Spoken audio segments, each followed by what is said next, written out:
¿Sabías que un imperio 50 veces más grande que Grecia fracasó por culpa de unos tipos en sandalias?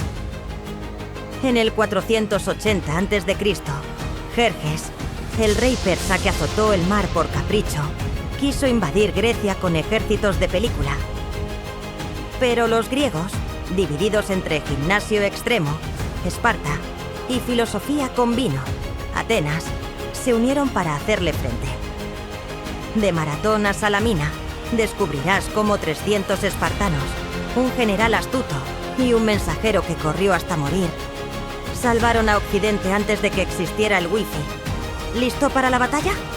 No te pierdas ni un spoiler histórico. Esparta, el único lugar donde el no pain, no gain era ley de Estado.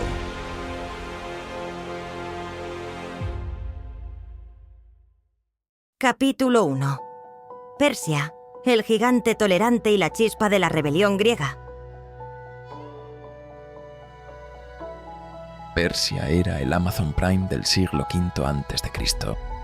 Impuestos bajos, religiones permitidas y envío gratis en la ruta real. Pero los griegos, como el vecino que no paga la comunidad, se rebelaron. ¿Motivo? Les molestaba que el rey de reyes les dijera cómo vivir. Y eso que solo quería un me gusta.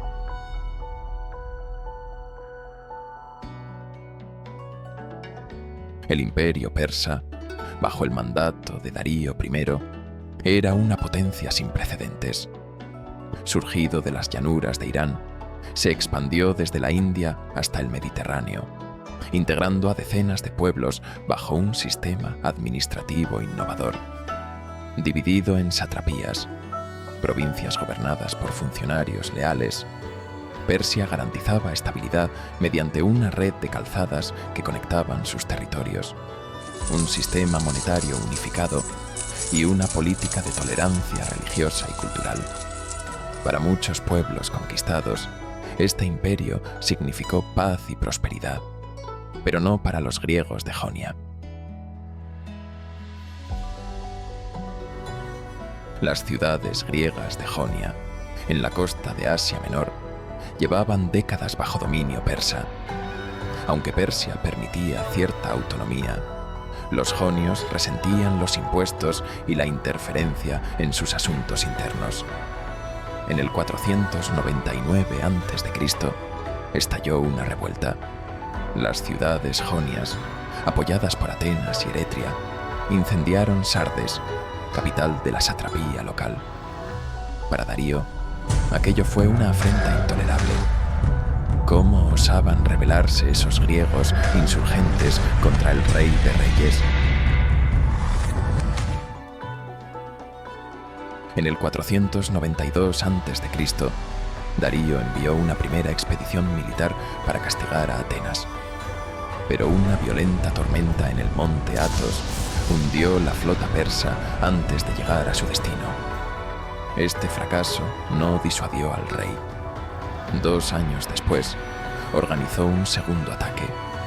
Un ejército de 25.000 hombres, al mando de su yerno Artafernes, desembarcó en la llanura de Maratón, a solo 42 kilómetros de Atenas.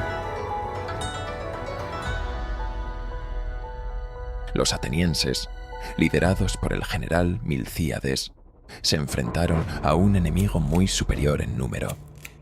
Pero su estrategia fue brillante. Reforzaron los flancos de su falange y cargaron contra el centro persa, quebrantando sus líneas. Los persas, acostumbrados a combatir con arqueros y caballería ligera, no pudieron contener el avance de los hoplitas griegos, mejor armados con sus escudos de bronce y lanzas de hierro. La victoria ateniense fue contundente, y los persas se reembarcaron en retirada.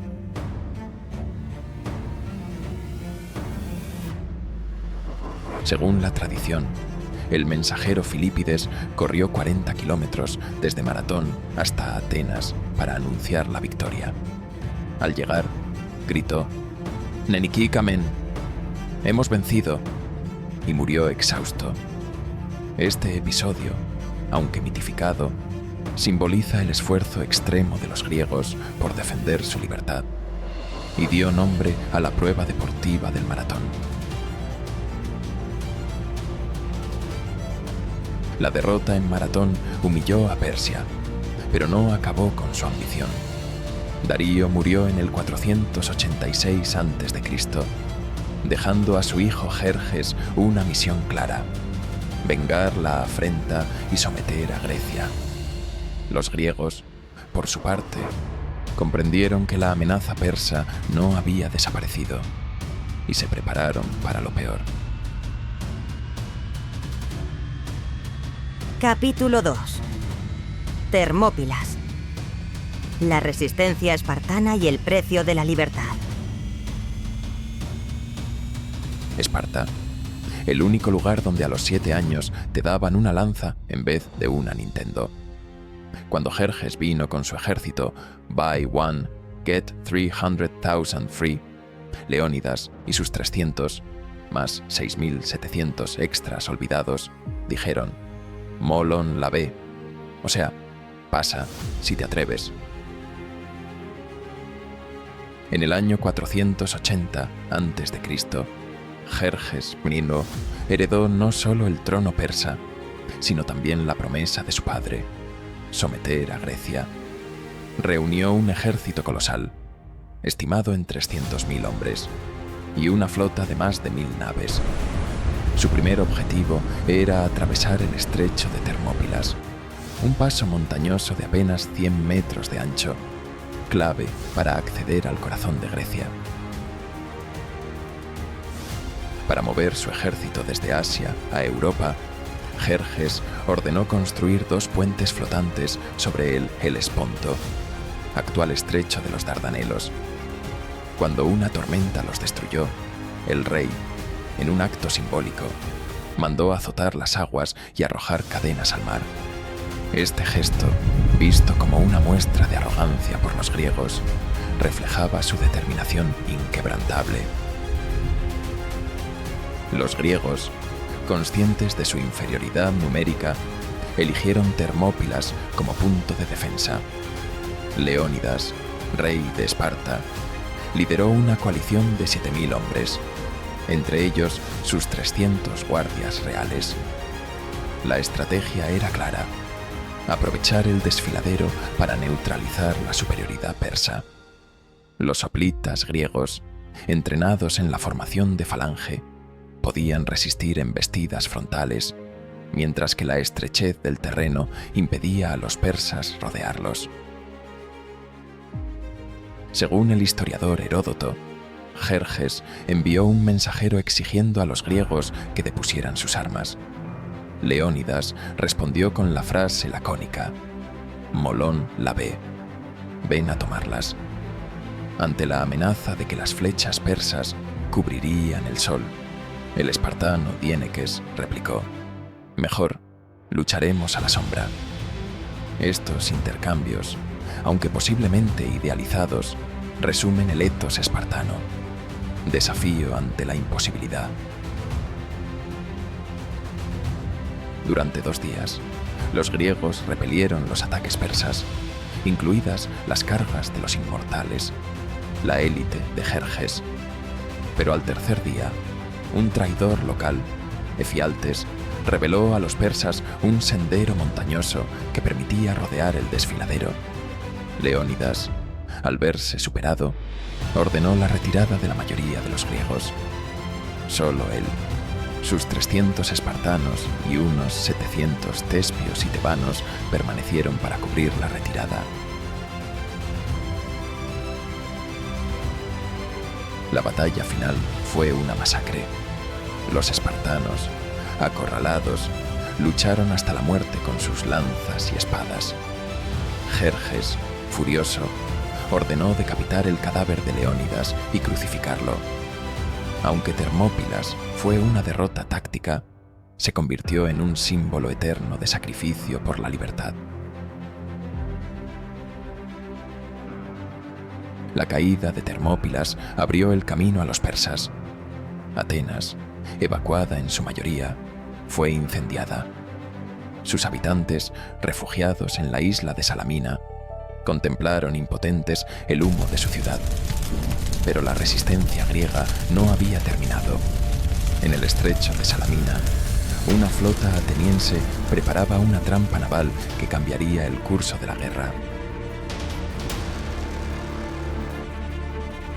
Capítulo 3. Salamina. La trampa naval que humilló a un rey.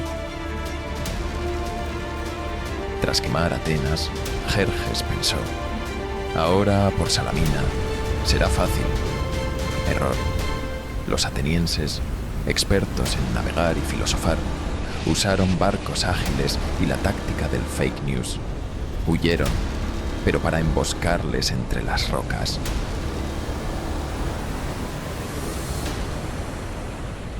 Tras la caída de Termópilas y la destrucción de Atenas en el 480 a.C., los persas creyeron que Grecia estaba a sus pies. Sin embargo, los atenienses, liderados por el astuto general Temístocles, habían evacuado a la población a la isla de Salamina y preparaban una audaz jugada: atraer a la flota persa a un estrecho donde su superioridad numérica se volvería en su contra. La flota persa, compuesta por más de 1000 naves, incluidas las veloces embarcaciones fenicias, era imponente, pero su tamaño resultó su talón de Aquiles. En el estrecho de Salamina, de apenas 2 kilómetros de ancho, los barcos persas chocaban entre sí, mientras los trirremes griegos, más pequeños y maniobrables, embestían sus costados con espolones de bronce.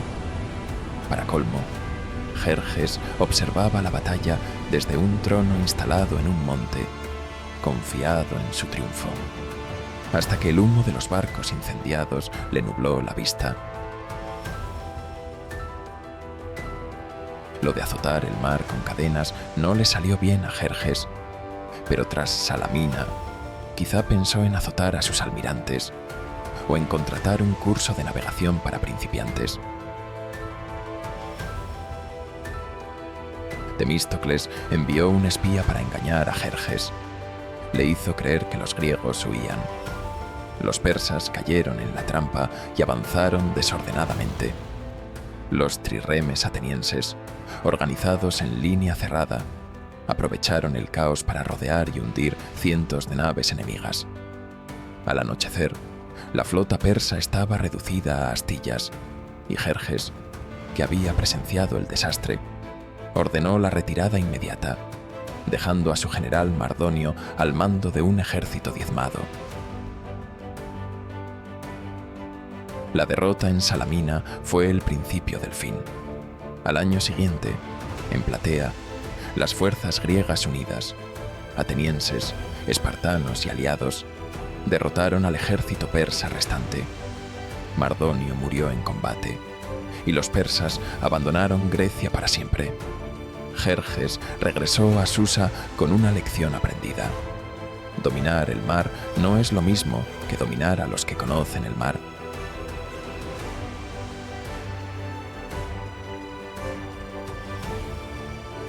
Capítulo 4. Esparta versus Atenas. 2 mundos, una Grecia y un final con sorpresa. Esparta, si sobrevivías al monte Taigeto, eras un hoplita. Atenas, si sobrevivías a un debate con Sócrates, eras un filósofo.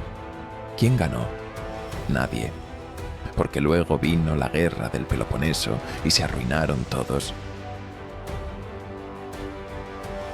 Mientras Persia se lamía las heridas, Grecia se dividía en 2 modelos antagónicos. Esparta, la ciudadela militar donde el hierro era más blando que sus leyes, y Atenas, el faro de la democracia donde hasta un zapatero podía votar, si era hombre, libre y nacido allí. Nota: las mujeres, extranjeros y esclavos seguían esperando su turno. Esparta era como un gimnasio 24/7, pero sin sauna. Atenas, en cambio, era el primer coworking de la historia. filosofía, teatro y política, aunque a veces acababan a gritos. En Esparta, la vida giraba en torno a la guerra. Los niños eran examinados al nacer. Si mostraban debilidad, se les abandonaba en el monte Taygeto.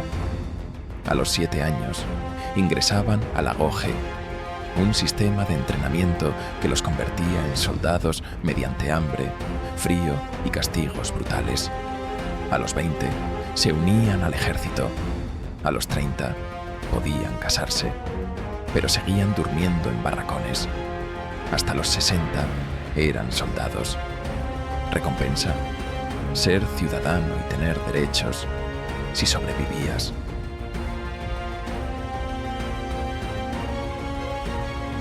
La economía espartana dependía de los hilotas, campesinos sometidos que trabajaban las tierras. Para evitar rebeliones, los jóvenes espartanos participaban en la cripteia, cazas anuales donde asesinaban hilotas como rito de iniciación. Era un sistema cruel, pero efectivo. Esparta no tuvo revueltas serias durante siglos.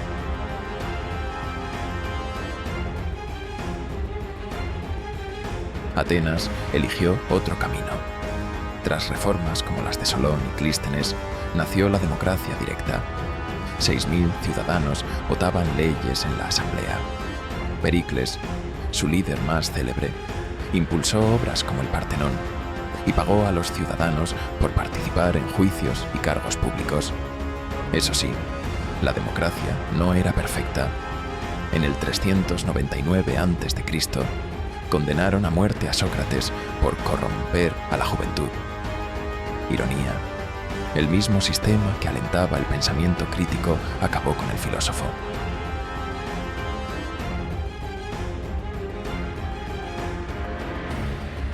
La rivalidad entre Esparta, Liga del Peloponeso, y Atenas, Liga de Delos, estalló en una guerra de 27 años. Esparta, con su ejército invencible, asedió Atenas. La ciudad, azotada por una plaga y encerrada tras sus muros largos, cayó en el 404 a.C. Pero la victoria espartana fue pírrica. Grecia quedó exhausta, dividida y vulnerable.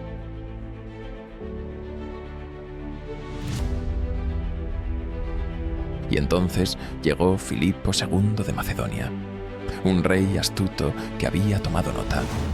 Mientras los griegos se desangraban, él unificó su reino, modernizó su ejército y esperó.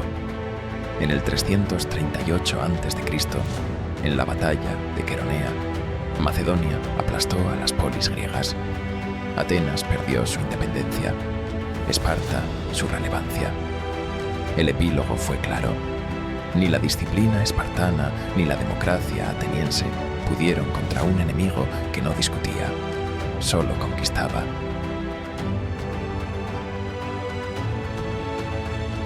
Las guerras médicas no solo salvaron a Grecia de la dominación persa, sino que cimentaron los pilares de Occidente.